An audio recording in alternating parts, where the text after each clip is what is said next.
Well, good day, everyone. Thank you so much for being here for this first little webinar that I produce with and for John for Disc Jockey News TV for all of you insiders. My name is Dave Ternier. As many of you know, I'm the talkative guy from up here in Canada who right now is talking with his hands, which doesn't always happen, but we'll see if I can control that. Anyway, most of you probably know me through the Disc Jockey News show that I do with Jeremy Breck on Wednesday nights, inconsistently throughout the summer, but to be returning to more consistency in the fall, I believe. Wedding Chat is that show. A djthought.com is also a place online where I share many of my thoughts. Sadly, I'll just apologize to anybody right now that enjoyed reading those blog posts. Of course, those of you who read them regularly know that they have been very few this year. I have been pouring all of my energies into the Canadian Professional Disc Jockey Association, which sadly has left little to no time for the blog. So it's not done. It's just taking a pause, I assure you. So that's a little bit about me. I'm a solo operator, DJ MC in Manitoba, which is the middle of I know a few of you are saying middle of nowhere, Canada. That's almost true. In fact, I wrote a blog post about kind of how middle of nowhere-ish I am called For the Record. If you look up that post on djthought.com for the record, you'll see exactly kind of where I am and the unique area that I find myself in. So solo operator, DJ MC with an ultra focus on weddings. I do 40 to 45 events per year, 20 to 25 of which are weddings. The other is a small handful of corporate, small handful of fundraisers, that type of stuff. And weddings do account though for between 80 and 85% of total annual revenue. So, I mean, weddings are truly, my passion and what I spend most of my time focusing on. So what I will be speaking about tonight is within the context of weddings. So that should be made very, very clear. So let's get right into it, shall we?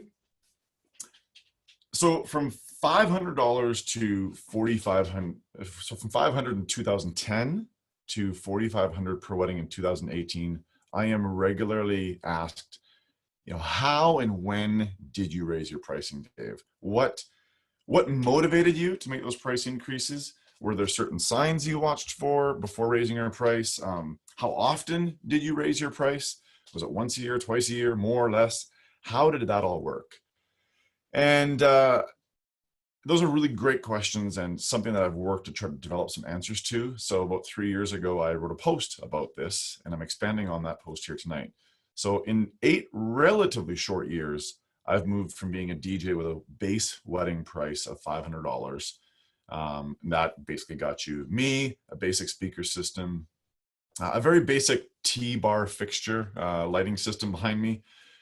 And so I moved from that to being a DJ MC today with a wedding reception only, starting price of $4,500. And that is still me, a basic speaker system. The lighting has changed a little bit. I now always come with a pair of moving heads on glow totems and, half a dozen to 10 up lights for dance floor ambiance. And I don't mean up lights for, cocktails, dinner. These are just up lights. I just use them for dance floor ambiance when the dance floor starts. If they want up lighting, that is an additional add-on. So now it should also be noted that along this kind of 8-year journey of mine to increasing pricing and such, there have been major changes to the time spent pre-planning with my wedding couples and my personal development as a wedding MC and as a wedding DJ. So when it comes to vocal skills, I have spent a lot of time working on that. And when it comes to DJ skills, mixing, music management, all that type of thing, I've also increased that part of me an awful lot. But this today isn't going to be about those things. And how much better I made myself over the last 8 years. I'm going to assume that you're already working on that type of stuff. Now I will touch on that a little bit later, but this has got to do with the $1 million question, or a couple $100 anyway. When and how did I raise my price, and what were some of the situations I suppose I put myself in to enable that to happen? So as mentioned, this presentation is based on a blog post that I wrote a number of years ago. It's one of the most popular ones I wrote. But with today, I'm also going to share some examples of where these ideas, these 6 ideas I'll speak of, have popped up in my life. And I'll share details about how you might be able to get yourself into these positions as well. At the end of this, I'd like to host a Q&A with everyone here, telling me about what idea that I've shared or discussed in the next 30 or so minutes is the weakest for them, or maybe the most difficult for them to incorporate. So I'm counting on you to be a little vulnerable, if you don't mind, with me and with us in the group, because your challenges are likely echoed by somebody else here as well with us. So your willingness to chat about it will likely help somebody else as well. So we'll discuss it, try to come up with some actionable things for you to take away, and then we'll go from there. So, will it work? Will any of what I share here tonight with you work? That question ultimately is up to you. It really depends on your commitment to these ideas and these mindsets as a whole. What I'm going to be sharing are things that have worked for me, and they can work for you. I will say this though, most times when I raised price, it was a convergence of 2 or more of these things coming together at the same time that resulted in a price increase for me. This is what worked for me, and it does continue to work to this day, and I'll touch on that a little bit later as well, as far as that's concerned. So getting right into it, the very first one, and this may seem somewhat arbitrary, and I guess one could argue it is to an extent, but after 6 consecutive inquiries, go through your consultation process and book your services, consider raising your rates. So after 6 people inquire, all 6 of them end up booking, consider raising your rates. That's what this is about. So let's think about this for a moment. If the last 6 wedding couples that inquired about your services told you you were worth your price, because essentially that's what happens when somebody books you, how much would they have actually been willing to pay? How many of them would have paid more? The only way to truly discover that answer is actually, you'll never know. You have no way of knowing what the answer to that is. And I wonder if that bothers you. It bothered me for a while because I wasn't sure where the ceiling was, right? I didn't want to be leaving money on the table when I was trying to create something so that I could, not only provide for me and my family, but I wanted to provide a lot for my couples. So knowing that I was maybe leaving money on the table was concerning. So I took that as an indicator that maybe I need to bump up. So most, 6 couples in a row booked, they most likely would have probably paid more than you were asking. So if 6 inquiries in a row book, consider this idea. There were, I will say, one of the motivating things about this, and the number 6 is somewhat arbitrary, but I found it to work well for me because it allowed me to get enough sales under my belt of a certain price point without it being too little or too much before I jumped. But I will say this personally, there were plenty of times when I would get excited knowing I was only 1 or 2 sales away from hitting that 6 in a row. And that excitement and confidence that I was about to get there and that there was a price increase coming, that helped me sell a lot. It truly was a compounding effect. Now, how does one learn to sell? This is a skill in and of itself. I credit the majority of my sales skills to back in February 2011. I was at Mobile Beat Las Vegas, and Mitch Taylor presented creative consultations, and I had never been exposed to the idea of approaching a sales conversation that way when he presented, his method at that time. And for me, it was revolutionary. I realize it's a big word, but it really caused me to focus on this part of my business, and such that I never spent a whole lot of time focusing on. I mean, I'm guessing, I shouldn't assume, but I'm guessing not a single person here on this call, here watching this presentation, became a DJ because they love sales. I didn't.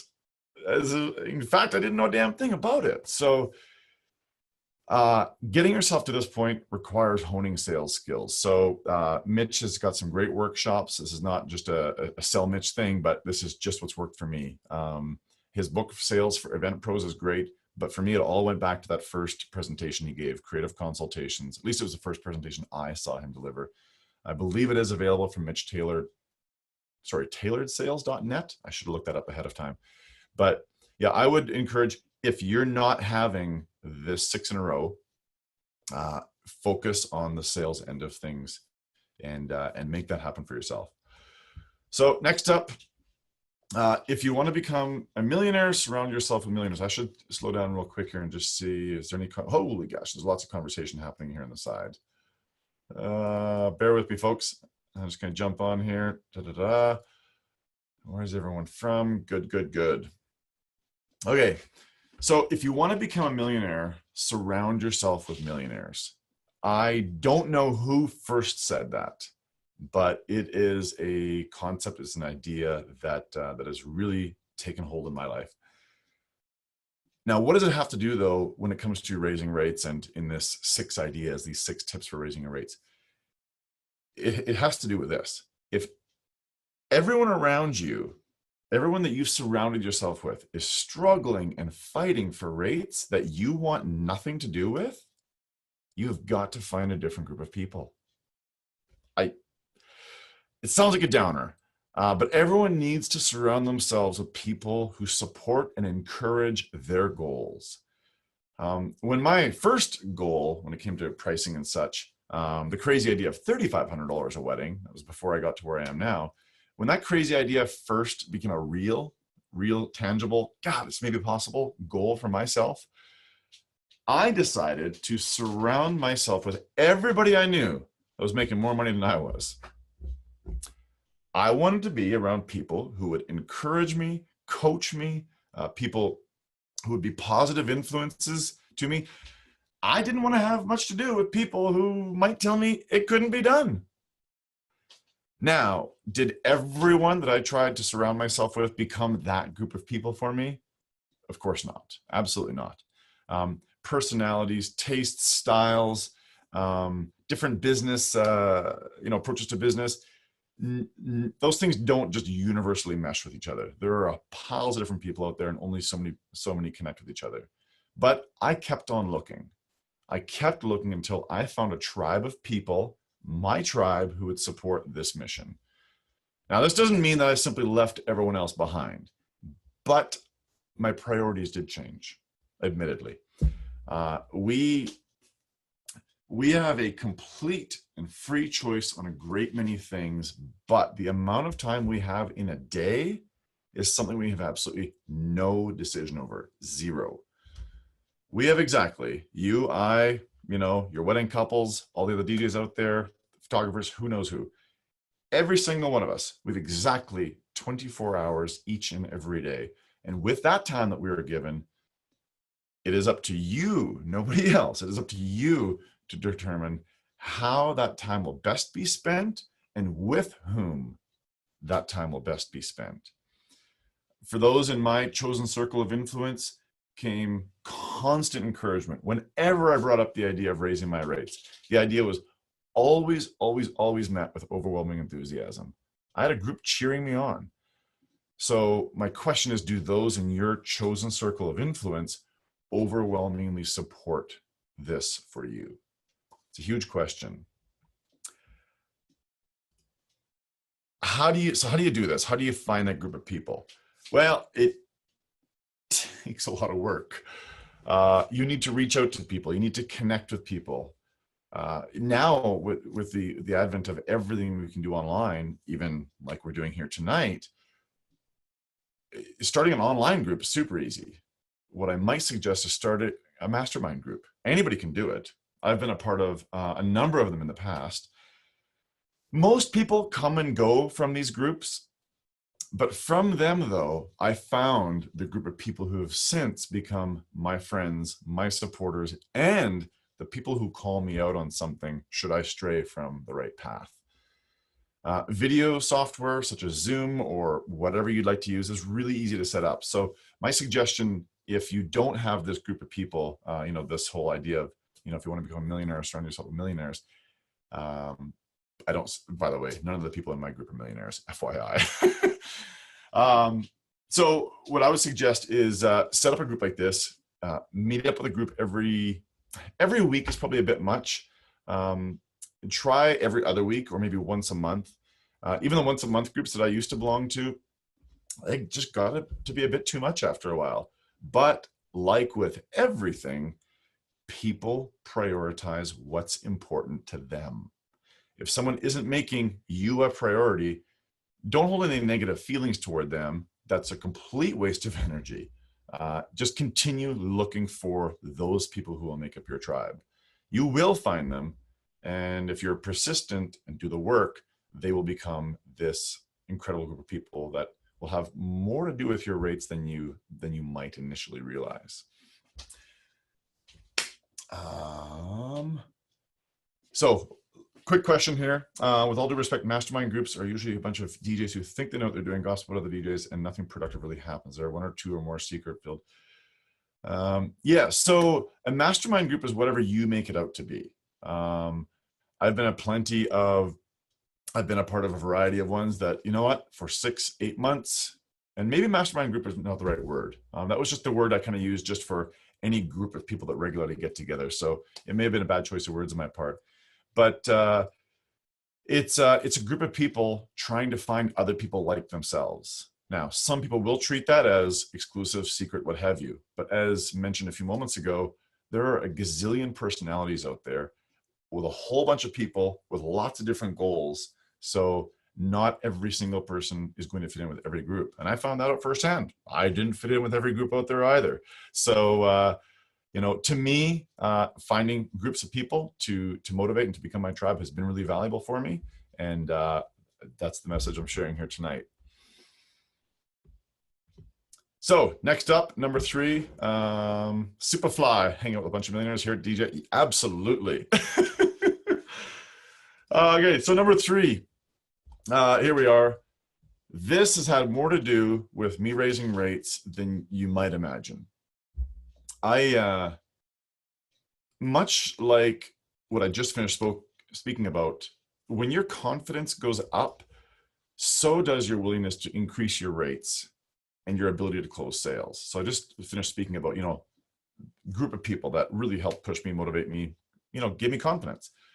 Attending conferences always boosts my confidence. And I'm sure it does for every person watching that has attended a conference as well. That feeling you're waiting to catch your flight home and you're posting on Facebook just, with, my God, thank you to everybody that I met up with, and you're feeling really gracious and just motivated and powerful. So conferences do that for me. But attending, I will say, a workshop really boosts my confidence. I have raised my rates immediately. I'm talking the day after, immediately following a workshop, more times than in nearly every other circumstance. It's absolutely true. And I've taken a number of workshops, so I've been able to use those to help that along. Looking for upcoming situations where I knew my confidence was going to be boosted or lifted, I would often plan ahead of time in my head for what the rate increase would be. So if I had a workshop coming up or if I had a conference coming up, I wouldn't arbitrarily, set a new rate, 3 or 4 weeks before, whatever. No, it was going to be the date after I got back, because I knew my confidence was going to be sky high, and I was going to use that confidence to carry me forward into my next sales consultation. When I don't want to say this is not overconfidence, but when unquestionable confidence, like firm confidence, comes through in a consult, half of your sales job is done. It's absolutely true.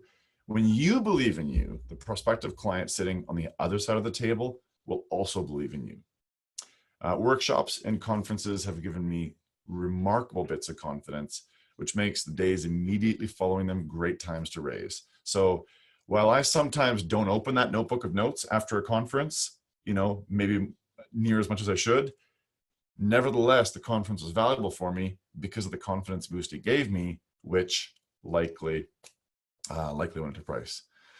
Paul, how important is solid confidence to price? For lack of a better word, Paul, it's everything. There's some animals out there, right, that can smell fear, and if you're scared, they can smell it and they come running after you. I really, really believe that same thing is true in sales. If you're in a sales consultation for the business that I do, which is weddings, and you're, oh, I'm not sure about my price. God, somebody told me I should. Da, da, da, da, da. Stop right there. End the sales consultation, save everybody's time. I think confidence is imperative to price, and of course they then start piggybacking off one another, right? The higher your price gets, the more confident you get. You can't let confidence get ahead of you, of course, but it certainly helps, goes round and round. So quickly, how do you get yourself to a conference or to a workshop? Well, I've written blog posts about that. And what I would simply suggest is that right now, if you've never been to a conference, right now, or in the next 24 hours, 48's maybe pushing it off a little bit, but the next 24 hours, simply decide what conference you're going to attend. And then, as mentioned, in the month or so leading up to the conference, decide ahead of time where you're going to have your pricing go after the conference. Make that decision beforehand so that following the conference, on that high of confidence you come out of that conference with, you can just make the change in your paperwork, in your pricing sheet, wherever you might have to do that. So, I mean, you're going to be excited coming out of the conference and motivated coming out of it. So save the price, save the time, pardon me, of figuring out what your pricing might be so that you can just get right to work when you get back. And let me tell you, knowing that you have a raise coming after you've attended a conference makes the conference experience that much more exciting, knowing that, your raise when you leave that conference might actually quickly pay for that conference if you've got a few sales consults coming up. Workshops are another animal altogether, different from conferences. There are a pile of incredible workshops out there that DJs can attend, more now than there ever have been. In my case, the Marbecca workshops have been the single greatest source of price increases, because what you come out of those workshops with is something that's really, really hard to describe. And I spoke with a recent new attendee to a Marbecca workshop. He attended one of the Bronze MC workshops out east when Mark and Rebecca were out east. And he said, Dave, I get it now. I get that you weren't able to put into words how remarkable of an experience this is going to be. And so the growth and motivations come out of those has been second to none for me. And I'll provide a quick little anecdote about that. My very first Marbecca workshop, which was August of 2011, my buddy Brian Pudwerny and I, we drove down to Minneapolis for it. And we came out of it fired right up, ready to take over the world. And this is fact. On that drive home, we gave ourselves $500 per event raises. We committed to each other, which is something I'm going to get to actually a little bit later on. We committed to each other. Yep, let's do this. If I remember right, we went from $995 to $1,495, just like that. That's what confidence coming out of an educational opportunity, be it a conference or a workshop, will do. Really, really remarkable. Okay, number 4. This has been imperative to me, raising my prices, and it's one of my pet peeves, so it had to be in here. The time of year doesn't matter. Stop waiting until next year, whatever on earth that means, to raise rates. Picking January 1st is as arbitrary as anything. It really, really is. The time of year does not matter to you, nor does it matter to the couple inquiring about your services. It doesn't matter to anybody. It's just a mind game that we play with ourselves on. Over the past 8 years, my basic wedding reception rate changes went exactly like this. Was it 500, 895, 995, 1495, 1695, 1995, 2000, 2200, 2500, 2,800, 3,200, 3,500, 4,000, 4,500. Those were the jumps I took. Now, if you do the math on that number of rate changes per year, I think it equals out to about 1.7 times per year. So not only did it change on average once a year, I actually changed pricing more than once a year. Now, prior to my last two price increases, which came a lot further apart from one another, which I'll touch on a little bit later, prior to those two, I was actually changing pricing 2.5 times a year. So had I waited until January 1st all the time to change prices, depending on the increases I would have given myself, I'd be at 2,200, maybe 2,500, which is a far cry from where I've been able to move myself now. So next year never comes. It's simple as that. I will say, due to the nature of raising my rates more regularly, multiple times throughout the year, it became easier and easier each time because it wasn't this big annual event. The more often you do something, the easier it becomes. And this is no different. You might not have all the signs more than once in a year telling you to raise pricing, but if you do, don't ignore them. Act on them. Your bottom line will really, really thank you. Plus, you'll now have additional resources, i.e. money, to put back into personal development and anything else that's important to you, which means your performance is likely going to get better, which means the experience you get to provide your clients and their guests will get better, which means you're going to get more inquiries, which means you're going to get more sales, which means, I think you get what I'm saying, right?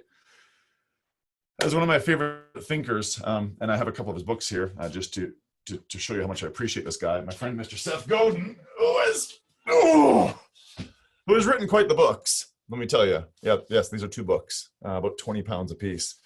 As my buddy Seth says, the best time to start was last year.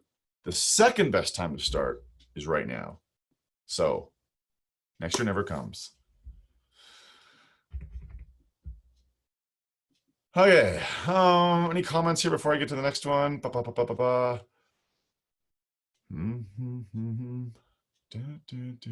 Good. Glad for all the chatter, everybody. Thank you. I'll quickly reference here. This is Chuck. Hey, Chuck, thanks for being here, man. I really appreciate it. Depends on where you are. The town I live in is only about 60,000 people. And if I ever charge over $1,200, I'd be way over everyone in the area. Chuck, that's a very good point. I will say this. I am many, many miles above the majority of DJs in my area. Now, I'm going to get to something a little bit later on. There is another fellow in my area who he and I, we've been neck and neck for pricing for a long time, and I'll talk about the value of that right away. But look, actually, let me just see if I can pop a link in the chat here. I would encourage that we not let our region define who we are, and rather we define ourselves for the purpose of our region. It's for the record. For anybody watching this on the replay, by the way, the blog post I'm simply pulling up, if you head to djthought.com, for the record is the blog post. I'm going to share this in here. This, for everyone that wants to check it out, describes where I live. So Chuck, 60,000 people, that is a relatively small town, you're right. I live in a town, I won't get into this too much right now, but I live in a town of 2,200 people right now. 30 minutes away is a town of 45,000. 2 hours further is a town of 500,000. So I'm a little bit out in the middle of nowhere. So I would really encourage, don't let your region dissuade you from, I guess, some of the content I'm sharing here, because I can really relate to you on that. That was a big question in my mind many years ago as well. And this presentation has to do with how I overcame that. So I hope this is valuable to you, Chuck, and everyone else out there as well. Okay, let's move to the next one. What do we got here? Love this one. This has been huge in figuring out how to raise my price. Ask your past wedding couples what type of value they received from you in relation to what they paid for their services. So Chuck and everybody else, this is a really important question. This is a really important thing to find out because it'll tell you where you sit. If your past wedding couples tell you they received more value from you than what they paid for, listen to them, please. Mark Farrell speaks about this idea in Getting What You're Worth, and it just makes sense. If your past wedding couples are telling you that you're worth more than what you're charging, listen to them. Through a post-wedding follow-up survey, ask them in relation to how much they paid you, did they get their money's worth? Less than, equal to, more than, way more than?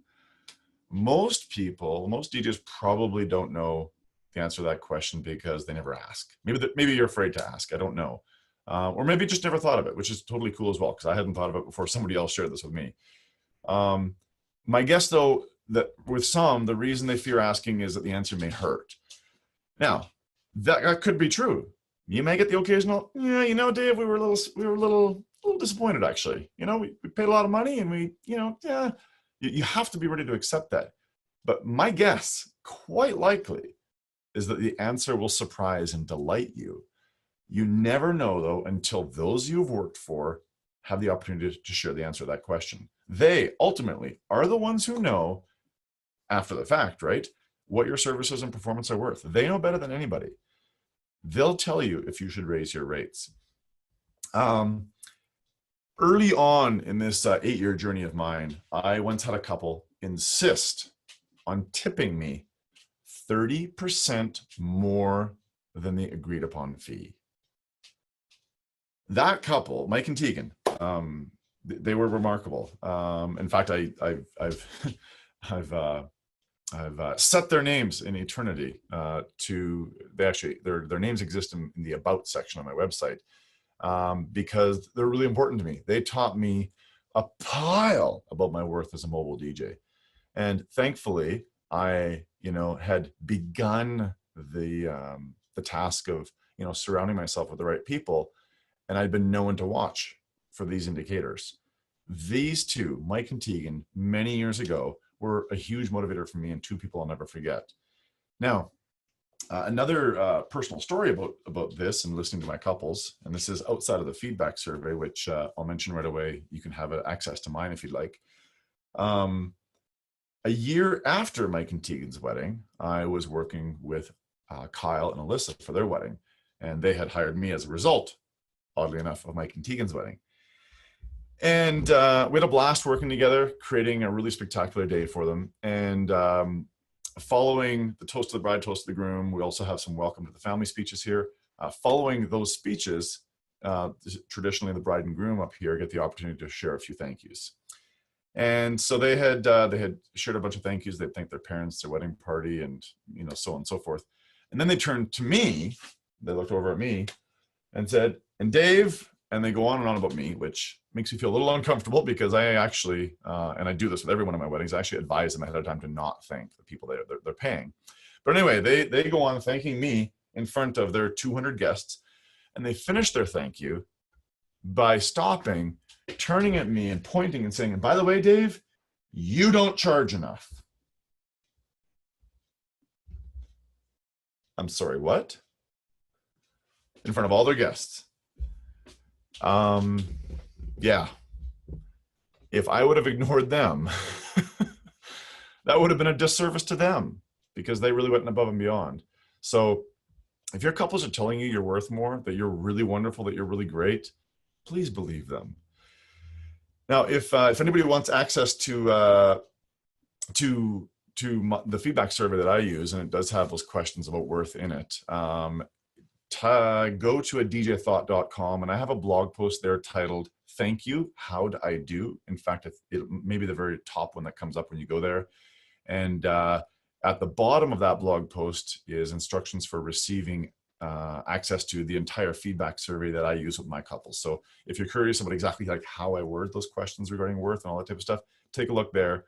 Special thanks to Peter Mary, who inspired a good, the first half of that feedback survey of mine. So take a look at that. Thanks, Dave, from Chuck. Yeah, I appreciate that, Chuck. Look, we can have a call offline as well about this if you'd like. But got it. Okay. Excellent. Great comments, everyone. Keep the chatter going. Let's get to number 6. Yeah, number 6. Got it. Told John I'd be. Oh no, we're about on time. Perfect. Turn regular competition into friendly competition. Always save the best for last, right? This sounds like fun, doesn't it? At least I hope it does. And I am here to tell you that it truly, truly, truly is. And there's good reason why this is the final, the tip in this series of 6. Find somebody local, ideally local. I know some are doing it in a not local fashion, but in my case, it was local. So find somebody local that you can relate to, that you can build a positive relationship with, that you just click with. And then, Chuck, maybe I'm speaking to you, and then compete with him or her to a race to the top. When they raise their price, so do you. And when you raise your price, so do they. So on and so forth. Race to the bottom, that's old news. Let's flip that around. Race to the top. It was back in 2010 when I first met Brian Podwerny from Expressions Entertainment, local to my region here. He's about half hour, 35 minutes away. And we became that person for each other. So much so I wrote a blog post called Find Your Brian, which I'll mention right away. We just clicked and we pushed forward together hard. And I mean really hard. We were constantly moving up together, at times leapfrogging each other when it came to price, other times just going up in lockstep, but always moving up together. And 8 years later, here we are, 2010, 2018, 8 years later, I can say unequivocally that this $500 to $4,500 journey would never have happened had Brian and I not met each other and become this positive, motivating form of competition and support. As a result, of course, for our region, as they say in the Navy, a rising tide lifts all boats. Others in our area also raised their rates. And as a local industry, we all started earning closer to what we are worth as mobile DJs. It's been huge. I can't understate how ridiculously important this was. I did write a blog post kind of about the relationship with Brian and about how I think you should all go out and find it yourselves as well. If you look for a blog post called Find Your Brian on my blog at djthought.com, you'll see my complete write-up about that. The value that came from that relationship is impossible to measure. No question about it.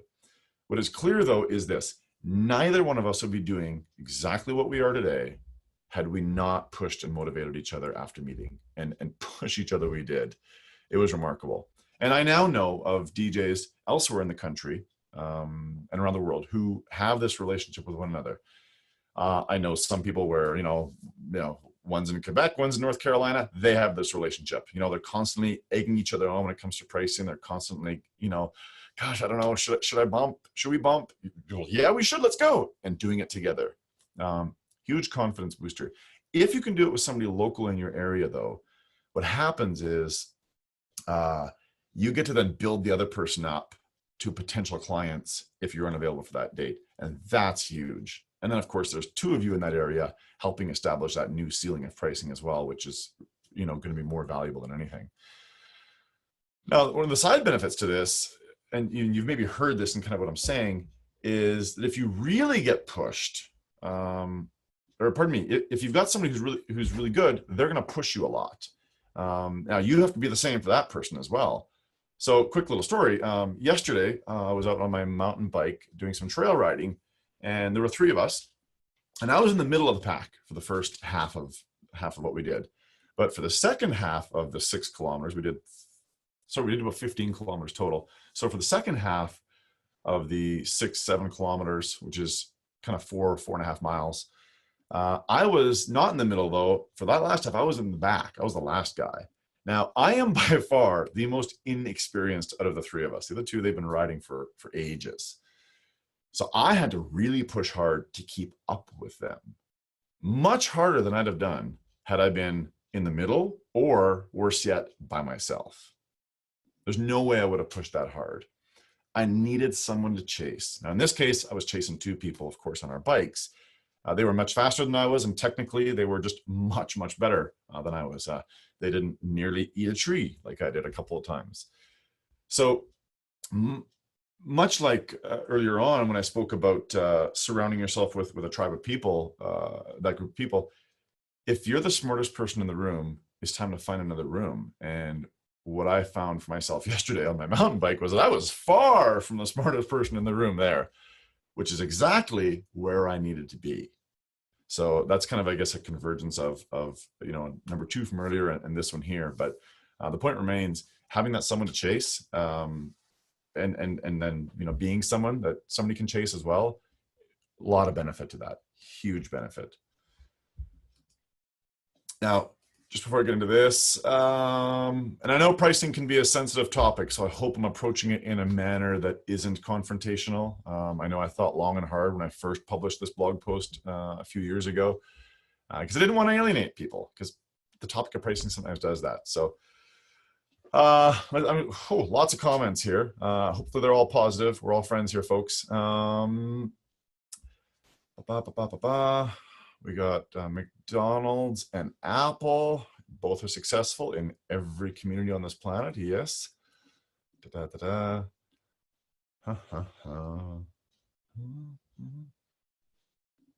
Yeah.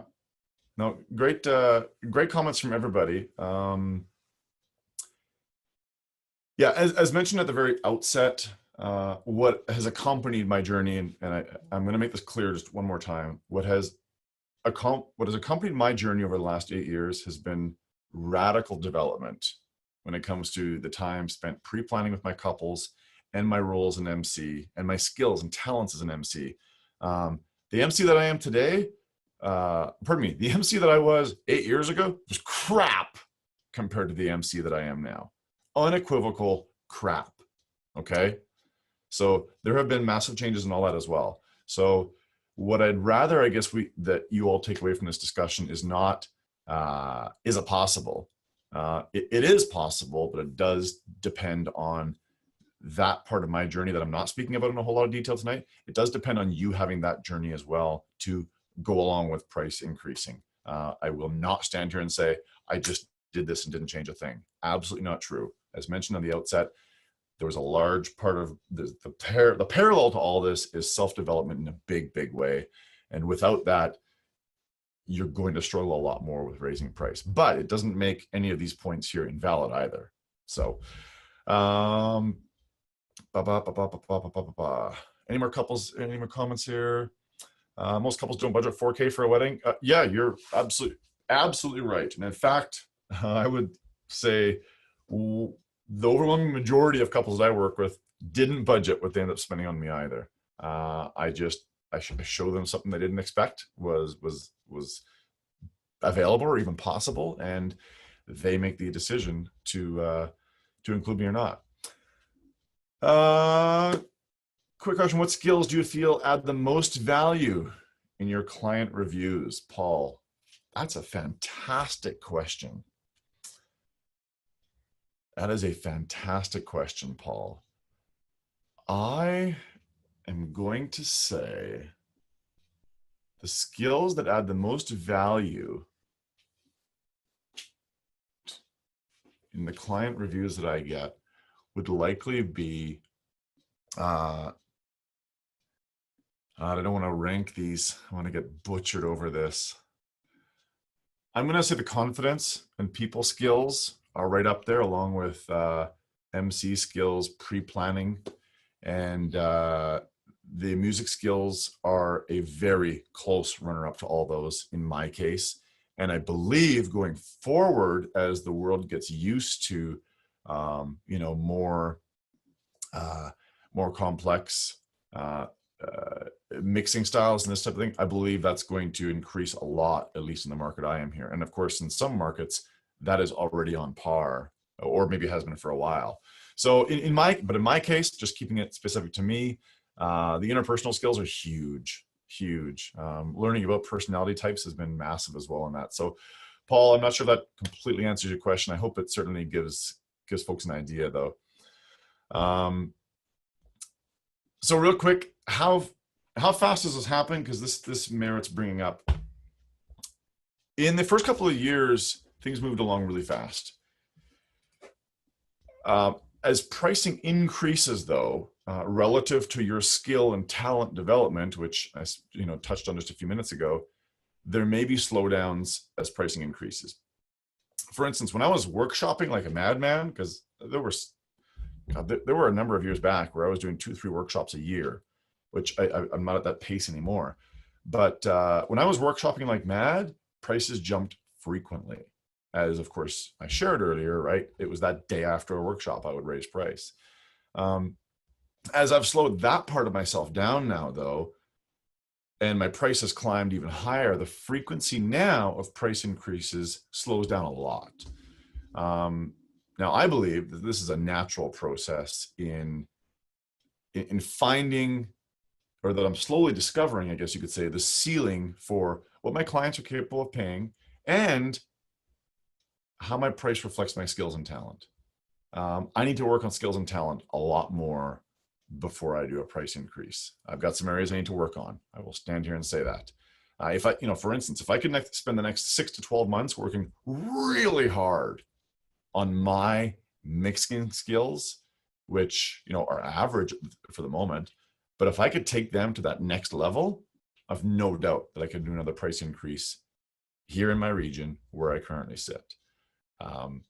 So it may start faster for you, but it will slow down and taper off over time as you find that true ceiling, as that ceiling relates to your level of skill and talent, which, like I said, if I was to develop that more, I'd be able to go to different places than I am now.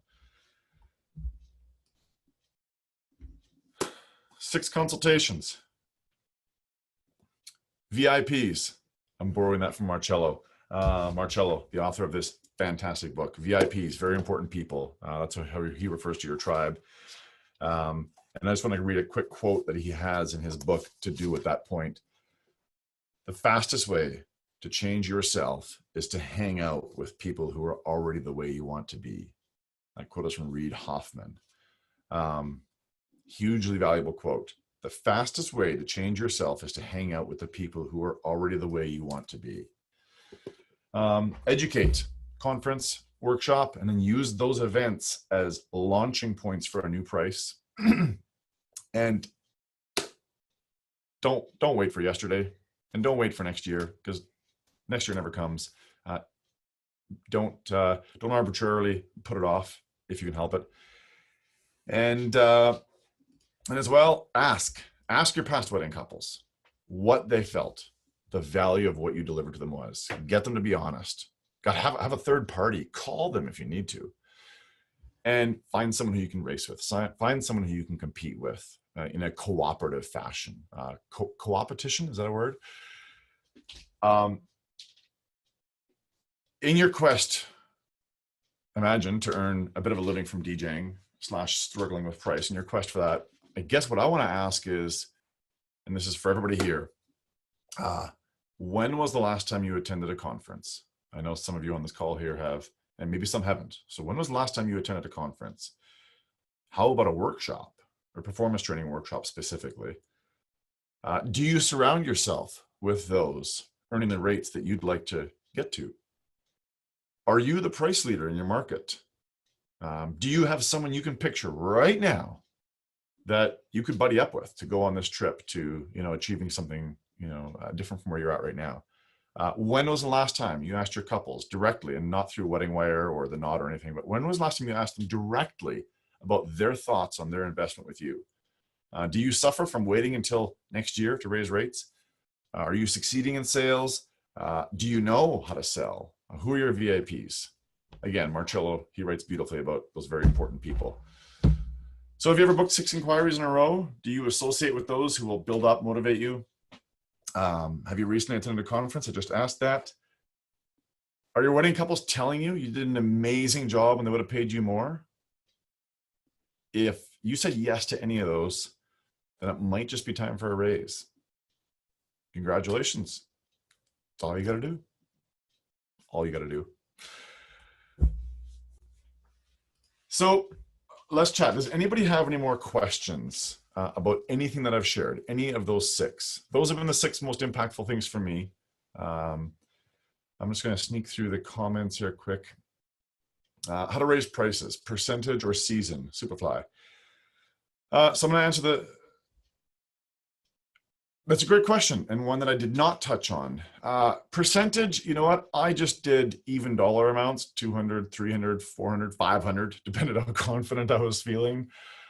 And there was no specific season. No.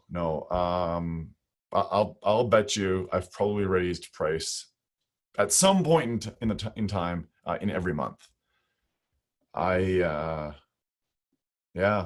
Yeah, I can't think of.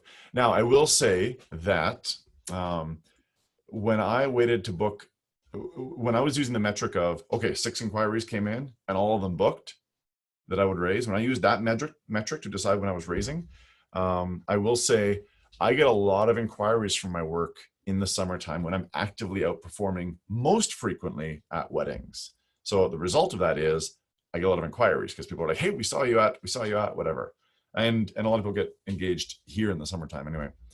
So as a result, I suppose the answer to the question might be, late summer, fall. I maybe saw a lot of price increases just because of how, my inquiries somewhat come in, but not a particular season. No. So hope that answers the question. As for percentage, yeah, I don't know. Okay, where are we here? How much of an increase in rate? Yeah, so tell you what, I'll quickly run through again. If anybody wants to write these down, go ahead. I mean, I'm not sure how valuable this will be, but the jumps that I did, I believe were 500, 895, 995, and then there was that big jump to 1495 after that first Marbecca workshop. 1695, 1995, and then from there I went to even numbers: 2200, 25, 28, 32, 35, 400. Or 4,000, 4,500. So those were my increases in rates. Do what's comfortable. Do what's comfortable for you and the person you're going to partner up with on this. That's what I would suggest. But that it was never any less than $200, and it's never been any more than 500 to this point. Rob, thank you for being here, my friend. How did you form your mastermind? Was it organic, or did someone approach you to be in it? So the groups that I've been a part of have just been a result of a conversation with one DJ saying, you know what, hey, why don't we get together once a week, once every couple of weeks, once a month, and just chat about a particular topic. So they were all pretty informal. Another took place because I happened to have lunch with a random group of people in Vegas at Mobile Beat Las Vegas at the conference. I was just out in the food court grabbing some lunch, happened to see a group of people, only knew one of them sitting at that table.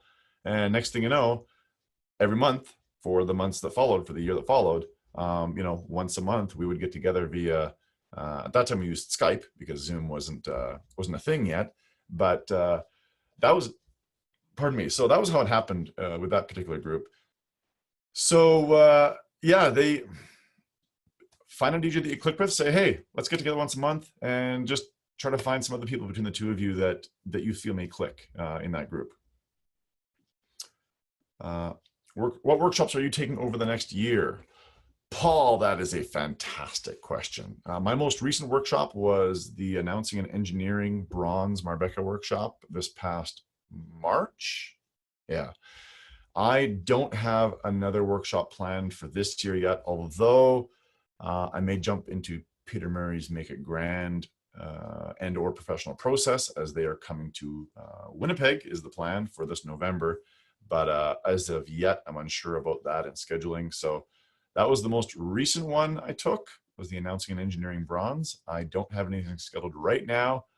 My guess is the Marbecca workshops that are scheduled for around Vegas, Mobile Beat in March of next year are probably already sold out. And if they aren't, they probably will be soon. So I'll have to see what's available there. I'm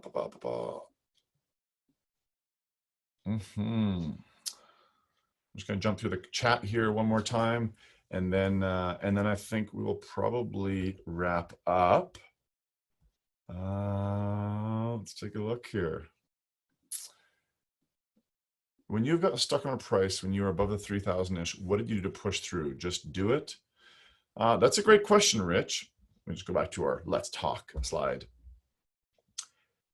There have been times where, God, the last 4, 5 inquiries just don't book. And that gets really frustrating. I won't stand here and pretend that that I don't get those days. They certainly come about, yeah. You've got to push through.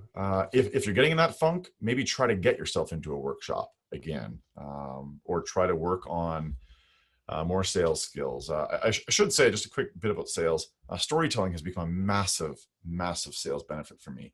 When I say sales skills, just so that people aren't assuming something, I'm not talking about your traditional sales where all I'm doing is spouting features and benefits and yada, yada, yada. And what are your pain points here? Let me help them.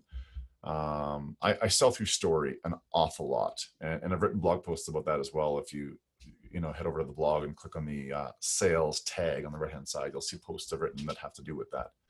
But yeah, push through. Thank you, Arnoldo.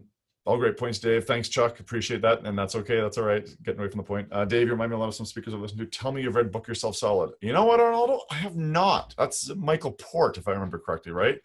I have not. I'll be honest. I struggle a little bit with some of the sales books out there and this type of thing. Rich, who's on here, I believe, he's graciously has provided me with a copy of the Win Without Pitching Manifesto, which I'm into right now, which is really quite fascinating. So, but no, I have not done it yet, and I'll be honest. One of the reasons I maybe haven't read that book yet is because of the red velvet rope policy that I've heard about. Now, this is completely uneducated me talking about this. Sorry, John, I'll wrap up right away. This is completely uneducated me talking about this because I haven't read the book. But the concept of red velvet rope policy bothers me a little bit because I turn a lot of people who might not otherwise pass that into some of the most remarkable clients I've ever had. So I guess there's a bit of fear that I might be losing out on the opportunity to really, offer something transformative to people who may not have otherwise gotten through. But I should read it. You're not the first person to recommend it. Piles of people have. So audiobook. Tell you what, I'm going to make that happen. That's my commitment to you on this. And thank you for being here. Let's see. I hate sales books, but Book Yourself Solid was amazing. Okay, well, tell you what, Arnoldo, that is an endorsement that I cannot ignore. So I thank you for that. Love it. Also, the presentation secrets of Steve Jobs, phenomenal. That may intrigue me. Very cool. Thank you, Victoria, for being here. Thank you all. Really appreciate this. Thanks for letting me bumble through this webinar presentation. Really appreciate all of you being here. It means an awful lot to me. I know it means an awful lot to John that you're all here as well, but it means an awful lot to me that you came as an audience tonight and took some time out of your evening. So with that being said, if anybody wants to reach out to me, please do so through the blog at djthought.com, or you can hit me up on Facebook or whatever you'd like. I'm pretty easy to find. Thank you so much, everyone. Dave Ternier signing off. Take care.